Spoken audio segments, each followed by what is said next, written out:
know that language helps us to be able to communicate with each other. It sounds very simple, but we know that in fact language value is really extremely important and very profound in its implications. For example, language carries cultural effects and often determines human behaviors accordingly. The importance of language is shown in our frequent questions like, what do you mean by that? Though words are uttered and meanings are not communicated clearly, there are lots of rooms for misunderstanding or better understanding through proper or improper use of languages. Language is also a means to convey knowledge. I wonder how we can gain or add more knowledge to the knowledge we already have without depending on the communication through proper language use. Language impairments cause many problems to interrelationships. Good use of language will improve our lifestyles and I think even prevent unhealthy problems from occurring. Language helps us to conceptualize certain things that we cannot see and we cannot touch. Some words in our language convey simple facts or information, or some words are just helping words to make our conversations more understandable in a better way. However, there are certain words fully charged with lots of emotions and feelings. Though there are no extra descriptive helping words, certain words are very much emotional. I believe that the word mother is one of such words. We do not need any further elaborated descriptions to the word mother. Maybe it is not just one of such words, but the word of such a category of many words. Mother or mom is not just a word or a noun, but a feeling, emotion, a lot of remembrance or memory, affection, or a condensed word with lots of thoughts and memories. I cannot think of any better word than this that brings our hearts to warmth, affection, and even tears. There is truly no other person like mother because she's the one who shared her body with her children for many months. Our survivors truly depended upon mothers for all those months inside of their wombs. They shared their blood, their breaths, nutrition, and life with their babies. Of course, mothers are not found just in words and emotions. In real life, I must say that they are the backbones of our survivals and existence. Without mothers, we are not here to breathe. When we are tired and weary, we go to mothers for comforts, encouragements, and support. When we are hurt, they kiss us, touch us, and hug us with healing magic touches. When we are disappointed and sad, they offer us smiles and brave spirit. Even though many people may criticize us for this and that, but our mothers are standing on the defense line. When we need them the most, they are ready to be with us. They do not brag of their sacrifices for us, but stay in the shadows and give all the credits for good things to us. They work hard at the expense of their time, energy, health, and life itself. They are ever forgiving. Though we may keep bad memories of them, but mothers are ever ready to forgive us. They know everything about us as if they have another eye behind them. They know and see everything. Thank God for them. And I have lived 61 years on earth so far, and I have lived without her physical presence with me for more than 40 years by now.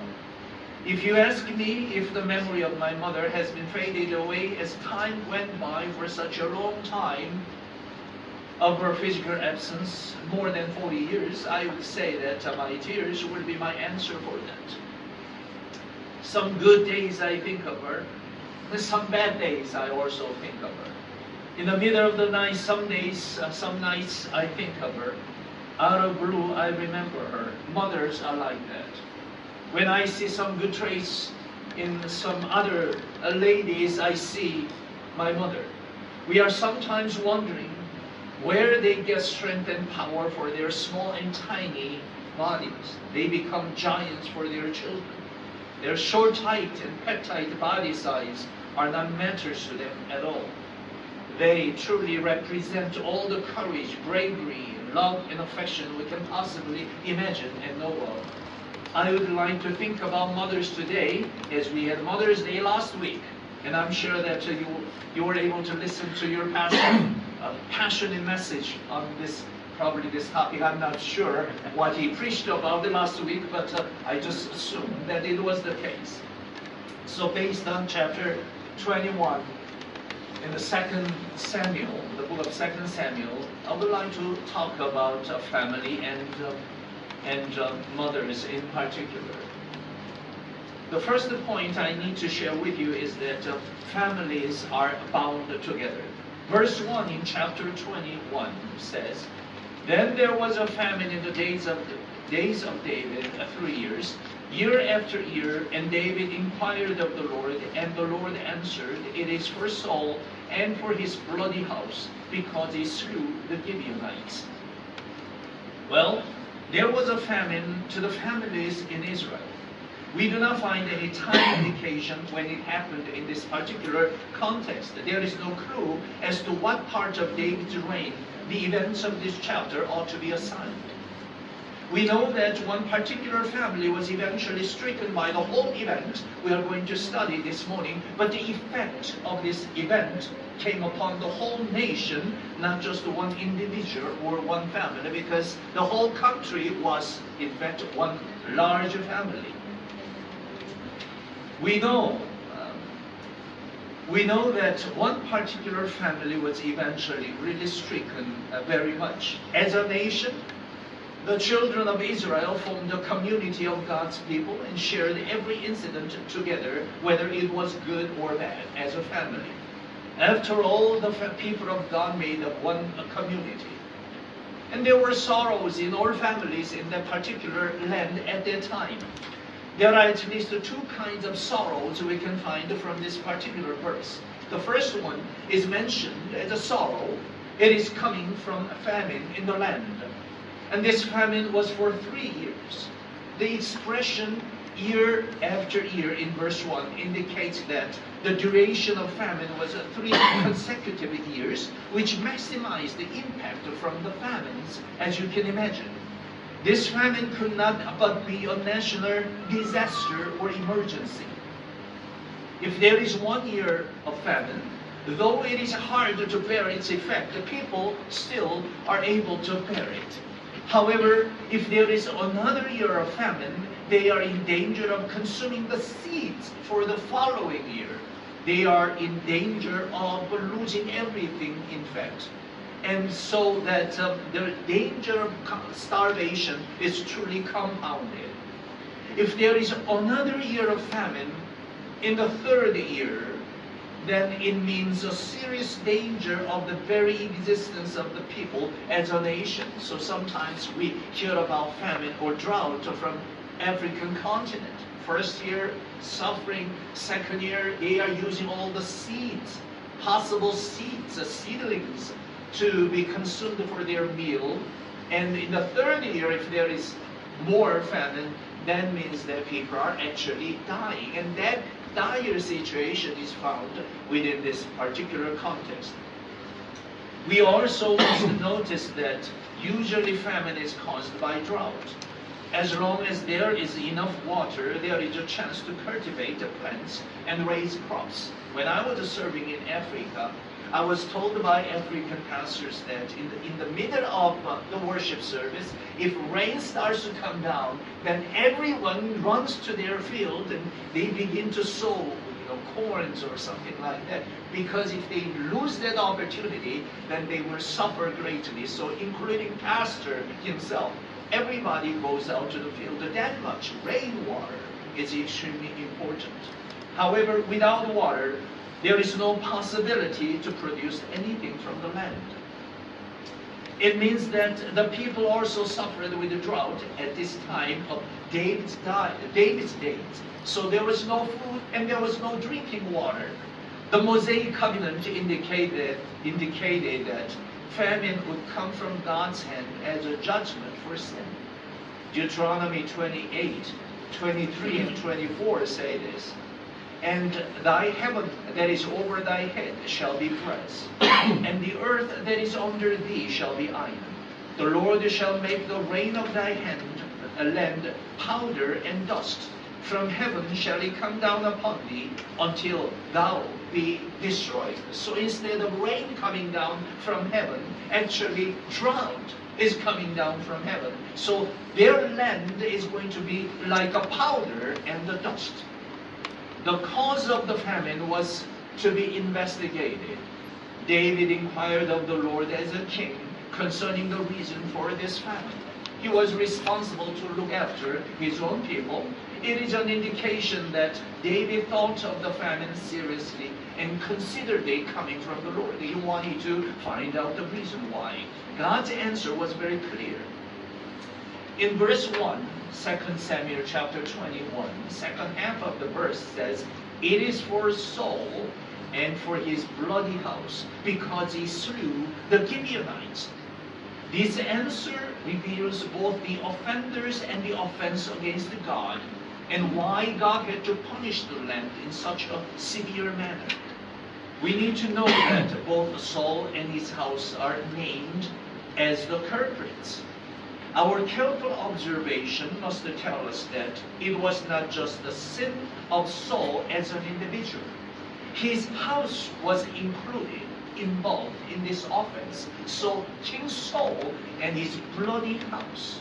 His house was a bloody house. It means that Saul's family or household was involved in this bloody act against the Gibeonites. The offense was to kill the Gibeonites.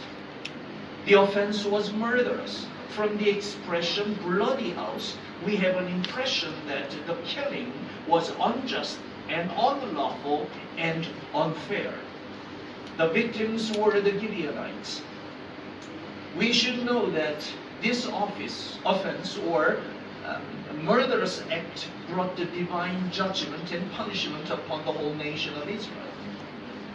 I wonder if this is related to the position that Saul and his household held in Israel.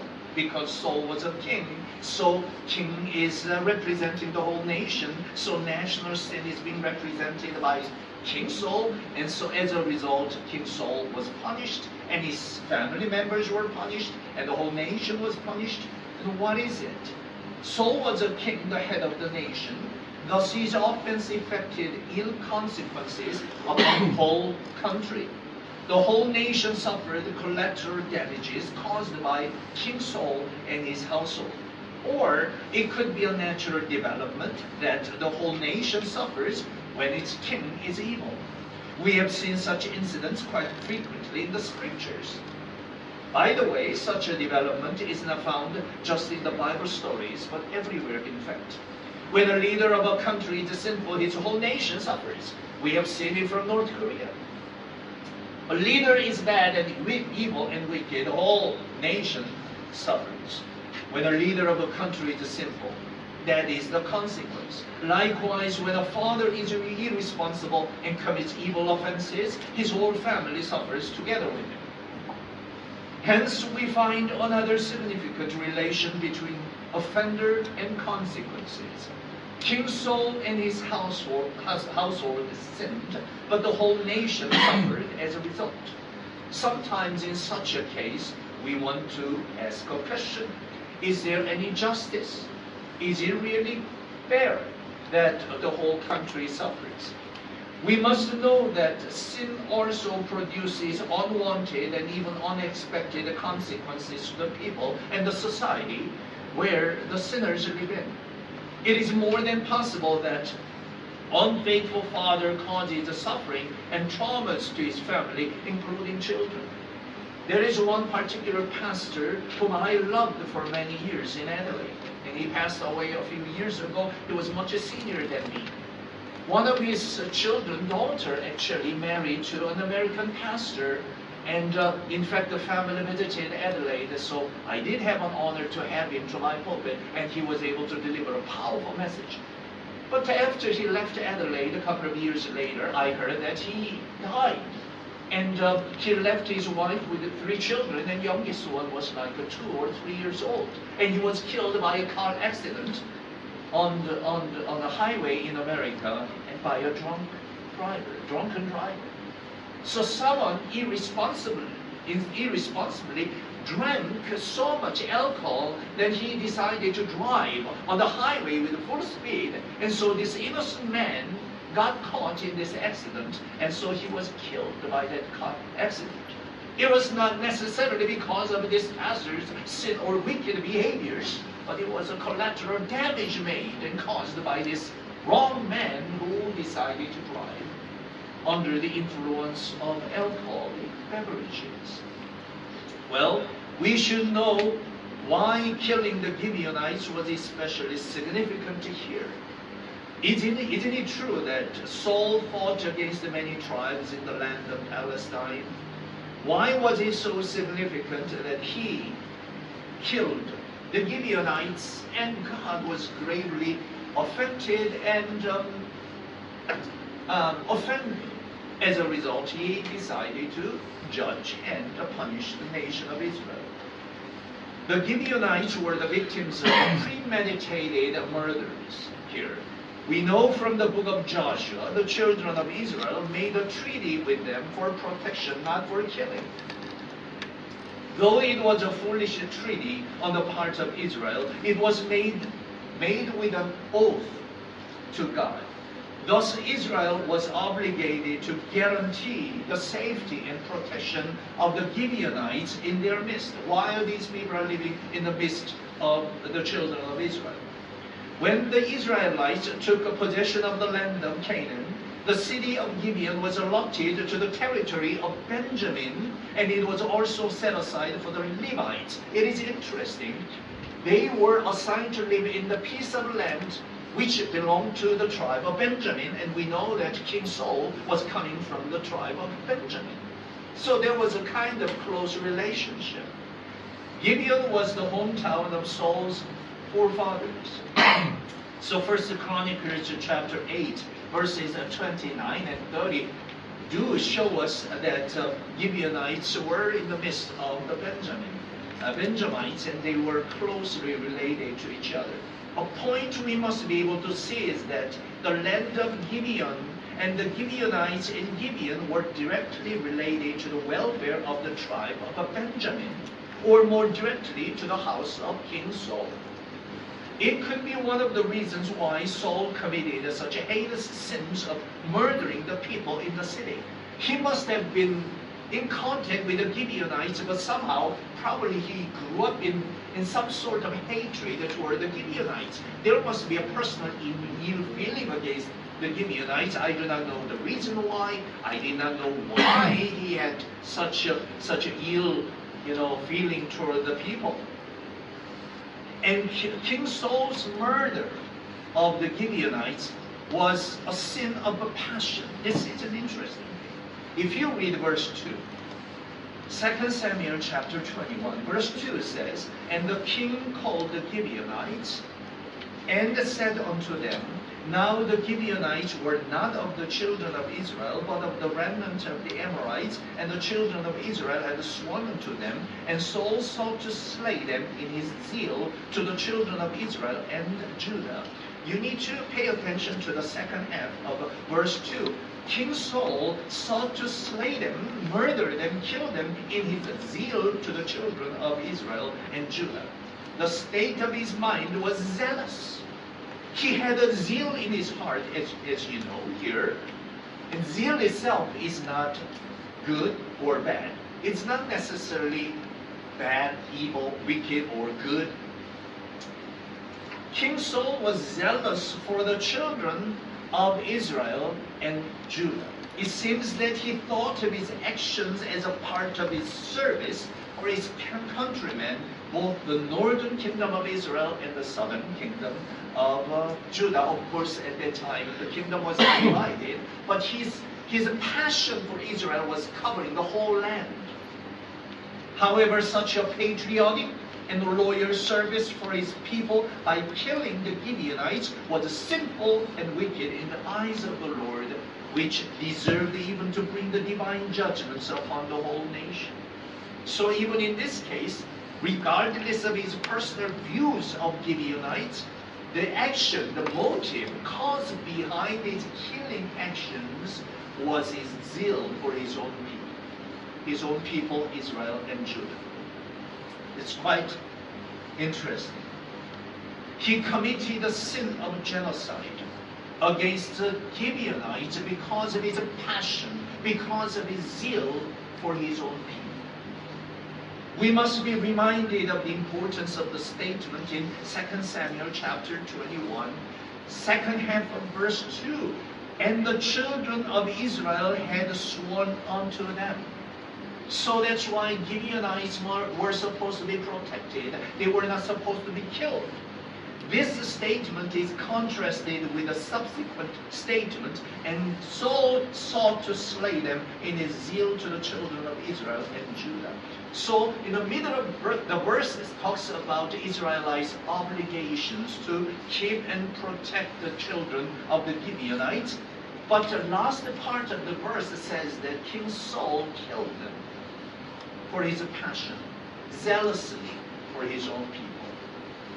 The first statement reminds us of the covenant that the Israelites under Joshua's leadership made with the Gibeonites, that they would not destroy them. It is an oath made in the name of the Lord, which should not be broken. The second statement tells us of Saul's loyal and royal zeal for his people and nation. In fact, he did it with his zeal, not for his personal ambition or not for his personal gain or retaliation or vindictive spirit, but because of his zeal for his own people, he wanted to kill them. So zeal itself seems to be very much commendable. He did it for his own people. Hence, we must notice that even seemingly innocent-looking, zealous work for the Lord and his people could cause inhumane and wicked sins against which God punished the nation. We must notice that Scripture does not describe Saul's motive behind this genocide as selfish. It was done for the children of Israel and Judah. Then isn't it a right thing for a king to do? He thought he did everything for his people and his country. And so in a way, his zeal was unselfish. However, zeal is not everything that proves the validity of his actions. Zeal could be a sign of immaturity too. Zeal could be either constructive or destructive. We must remember that the bows that bear most hang lowest. Smooth waters run deep. We shall know the trees by their fruits. Think about the Crusades in the medieval times. People wanted to go to the land of Palestine to recapture the Holy Land. They wanted to regain the name of Christ, regain the land for the name of Christ Jesus once again. But along the way, how many atrocities they had committed. Their zeal seems to be genuine. Always there was a battle cry for Christ's sake. However, we do understand and know that what they did was not the right thing to do. But quite interestingly, during the time of those crusades, in fact, those crusaders killed more Christians than non-Christians or pagans. Quite interesting. That's why there was a huge breakup between Roman Catholic Church and Eastern Orthodox churches. Constantinople has never tried even to be reconciled with Rome until recent times. Rome visited Constantinople to make their reconciliation with the Archbishop of Constantinople. Well, Paul was zealous before conversion, not for pagan gods, but for the sake of God he believed. Jesus had to correct wrong perspectives of his disciples caused by their zeal. Saul's zeal led him to more sins. the Lord responded to Saul's action with his just retribution, which made the whole nation suffer through famine, year after year. If Saul thought his actions as good for the people, then it must be more than possible that the people agreed with him. Otherwise, his actions could not be described in such a way that he did things for Israel and Judah. Probably the whole nation thought that it was a good thing for him to do it. The people of Israel were bound as one family, even in times of sinfulness against God's will. Then we move on to the next point. We can find the never-ending love of mother here. There are always consequences of sin. It's because sin brings its fruit, and it always brings sorrows. The sin Saul committed resulted in sad consequences. One of them was famine in the land, and the other was a sad ending of 7 lives. 2 Samuel 21, verses 3 to 6 say, verse 3, Wherefore David said unto the Gibeonites, What shall I do for you? And wherewith shall I make the atonement, that he may bless the inheritance of the Lord? And the Gibeonites said unto him, We will have no silver nor gold of Saul, nor of his house, neither for us shalt thou kill any man in Israel. And he said, What he shall say, that will I do for you.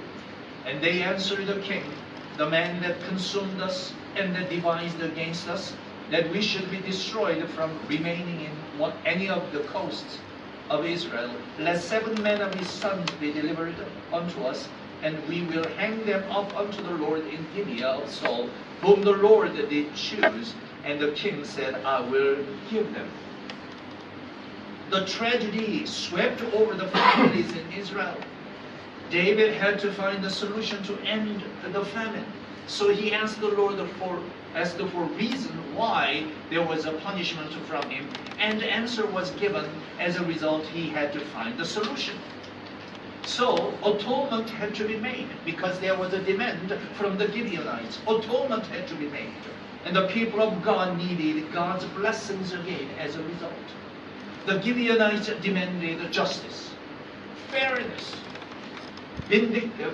vindication, and proper judgment made against King Saul and his bloody house. They did not want any monetary or financial compensations. What they needed, or what they wanted, was not a piece of land or gold or silver.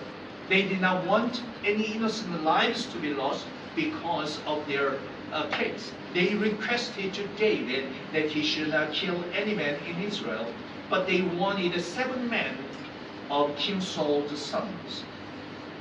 Here we may raise a question why they wanted Saul's descendants for retribution. At first sight, it seems unjust to make the descendants suffer for a crime which in all probability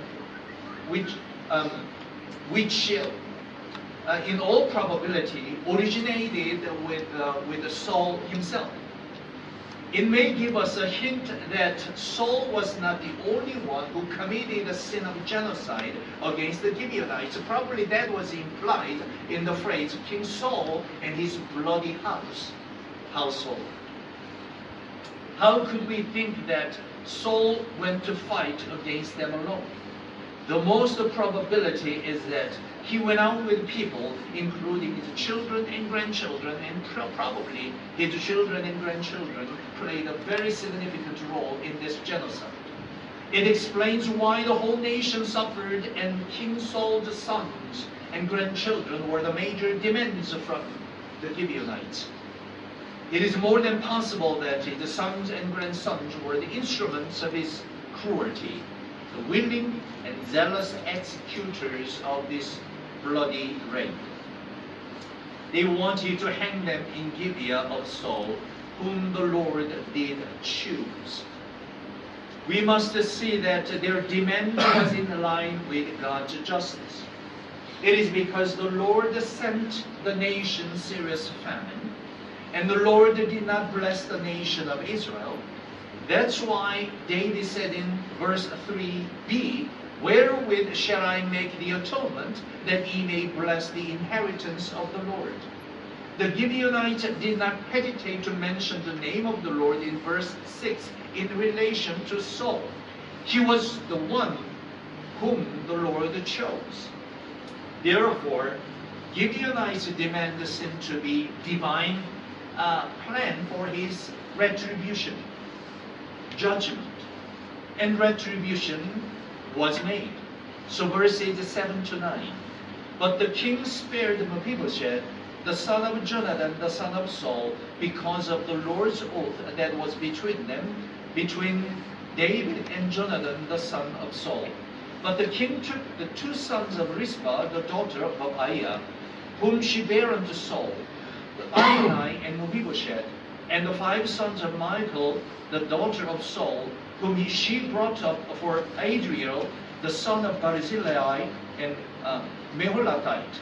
And he delivered them into the hands of the Gibeonites, and they hanged them in the hill before the Lord, and they fell all 7 together, and were put to death in the days of harvest, in the first days, in the beginning of a barley harvest.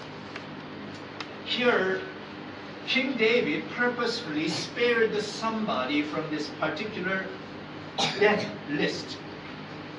Mephibosheth, the son of Jonathan, was excluded from the list because of the oath he made with Jonathan before God, in the past. So King David made that promise oath before God to Jonathan that I'm going to treat your children very well. And so he spared him. It makes a good contrast between Saul and David in their attitudes towards the oath they must have kept.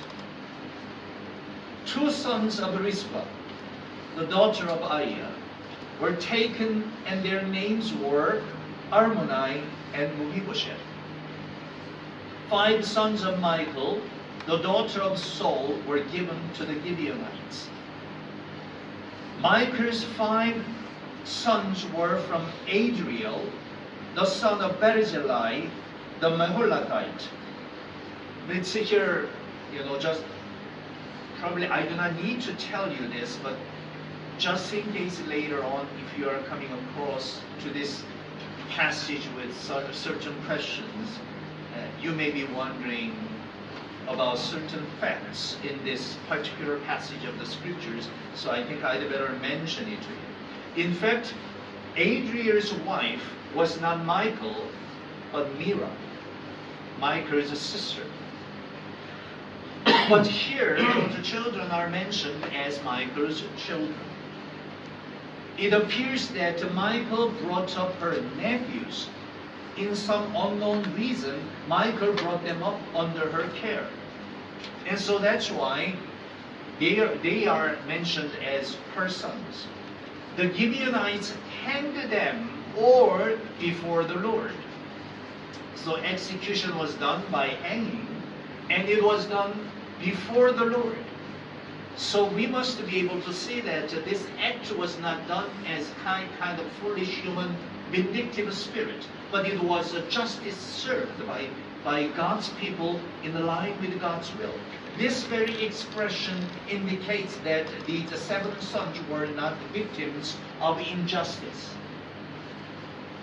Rather, they must be actively involved in the atrocities committed against the Gibeonites, and they were chief offenders in breaking the Lord's oath. Thus, they were not just hanged, but they were hanged before the Lord. However, this episode does not end there. There was a broken-hearted mother. Verse 10 says, "And Rizpah, the daughter of Aiah, took a sackcloth and spread it for her upon the rock, from the beginning of harvest until water dropped upon them out of heaven, and suffered neither the birds of the air to rest on them by day, nor the beasts of the field by night." Rizpah. We do not know who that person was. And Rizpah was not a very prominent figure in the scriptures. Beyond this passage of the scriptures, you cannot find her name anymore. I do not think that she was a prominent person in her own country either, until this particular episode is brought up to our attention. She was just one of Saul's many, many concubines. Her prominence was rather found in her motherly affection and the love for her children in this passage. Her heart was thoroughly and desperately broken because of her two young sons who were stretched down and hanged on the poles. Even though people might not have any affection and love toward these two young men, they were lovely sons to the mother's eyes. Though her sons were the target of retribution by the Gibeonites, and Gibeonites probably were rejoicing over the death of these two sons, these two young men truly deserved the punishment, or such matters were only secondary to the broken-hearted mother on that day, at that very moment. As she recognized the serious crime they committed, even the Lord was against them. The whole nation, including the King David, was watching the whole episode of execution. There was no one who was able to comfort her. There was no one who could stand by her. She was actually a national enemy for all those famine and drought and the enemy before the eyes of the Gibeonites. She must have bitten her lips very tight, not to make a noise from her churning heart. Who could understand the sorrows of such mother's heart? The whole nation blamed them for the famine and suffering. The whole nation and the Gibeonites considered the execution as a matter of the justice of God. It was something to rejoice over. There was no place for this mournful mother to hide. Even after they were killed, she did not have any right to claim their bodies for proper funerals, at least to close the chapter of this tragic event in her life. Her heart was broken even more because she was a loving mother. There is no mention of how she educated her children or what she did for them. There is no mention of her achievement, but her love and affection for them. We do not know whether she was wise, ignorant, or intelligent or not, but her love broke her heart on that day. Even if she did not have any skill or knowledge in raising her children, there is no doubt in her heart there was love, motherly love, which cannot be exchanged with anything. Her sorrows were intensified by the fact that she could not remove her sons' bodies even for proper funerals, proper burials. They were hanged in the beginning of barley harvest, which fell upon too from the middle to the end of April in our calendar. They were hanged until rain began to fall. The rains of autumn began in October. During all these months, almost 6 months, she camped in front of her sons' hung bodies day and night. She must have camped really close to their bodies, otherwise she could not protect her dead sons' bodies from the attacks of the birds and wild animals.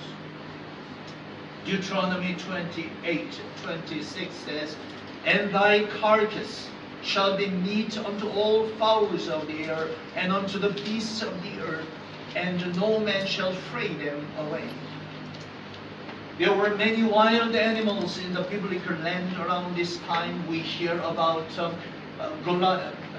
David's fights against the bears, and we know that there were lions in the land of Palestine, so we cannot imagine what sort of wild animals were coming upon these dead bodies at night. You can imagine those vultures and falcons and how large size they are, and they are not moving around just alone. Oftentimes they are swarming together to get some parts from the dead bodies.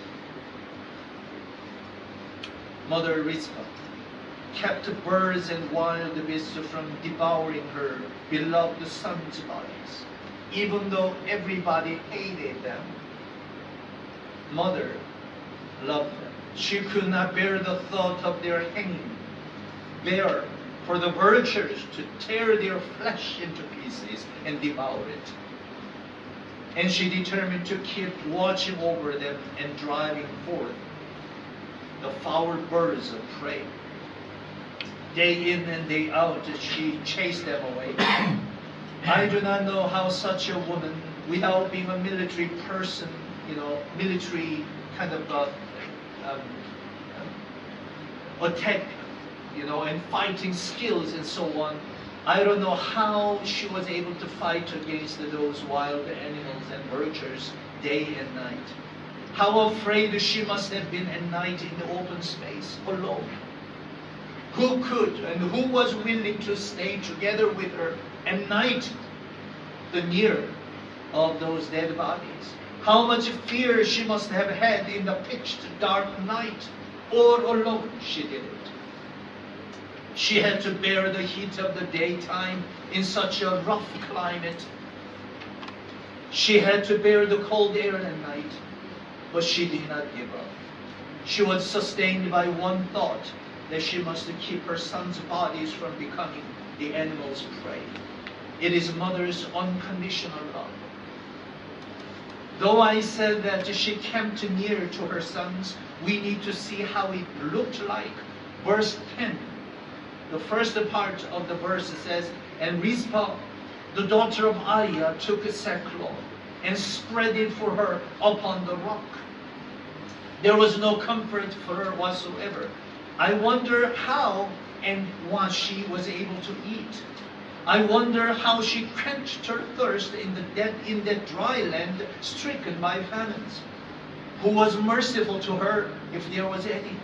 While she laid her skinny and bony body on the rock, when she saw a dot in the sky, she jumped to stand right next to her sons. She fought with the attacking birds. At night, when she saw some fiery eyes in darkness, she jumped on her feet again to fight with them. Without mother's instinct and love, she could not have done it. And when there was any opportunity for her to rest, she laid her own skinny and bony body on that rock. She was able to do it, not because she was mighty, but because she was a mother. She did it nearly for 6 months. She did not know how long she had to be in such a state. But I'm sure that she was willing to do it till her dead body was laid next to her own sons. Mother's love is truly infinite and truly great. And mother's love truly worked as well. Verses 11 and 12 say, "And it was told David what Rizpah, the daughter of Aiah, the concubine of Saul, had done. And David went and took the bones of Saul and the bones of Jonathan his son from the men of Jabesh Gilead, which had stolen them from the street of Lebeshan, where the Philistines had hanged them, when the Philistines had slain Saul in Gilboa." Verses 10 and 11 imply that Rizpah was able to take her sons' bodies. It was known to David, and everybody was able to see what loving and affectionate mother could do for her own children. David was reminded at the same time of the bodies of Saul and Jonathan, and he ordered to move them from their obscure graves for proper burials. Rizpah made a rock for her home and watched with a vigilance that refused to sleep and a devotion that never wearied. She came out from a king's palace and remained on a rock as her home.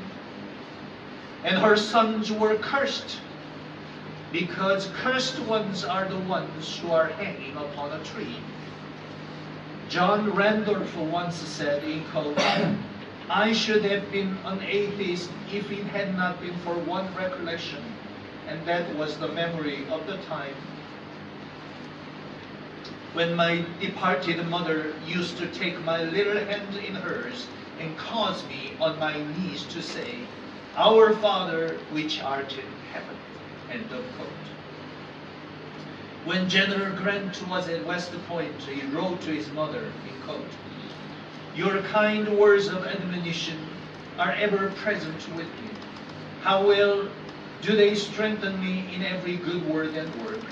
Should I become a soldier for my country, I look forward with hope to have you spared to share with me any advancement I might gain. And I trust that my future conduct will prove me worthy of the patriotic instruction you and Father have given me. End of quote. No wonder even Napoleon said once in his wicked day, in quote, what France needs is good mothers. End of quote. When Thomas Guthrie, the great Scottish preacher, was on his deathbed, his latest words were these, in quote, How strange to think that within 24 hours I may see my mother and my Savior. End of quote. It is truly an honor and privilege that we have mothers, whether they are here or there. Without mothers, we are not here today. What an honor and privilege to be able to have time and opportunities to honor and love our mothers.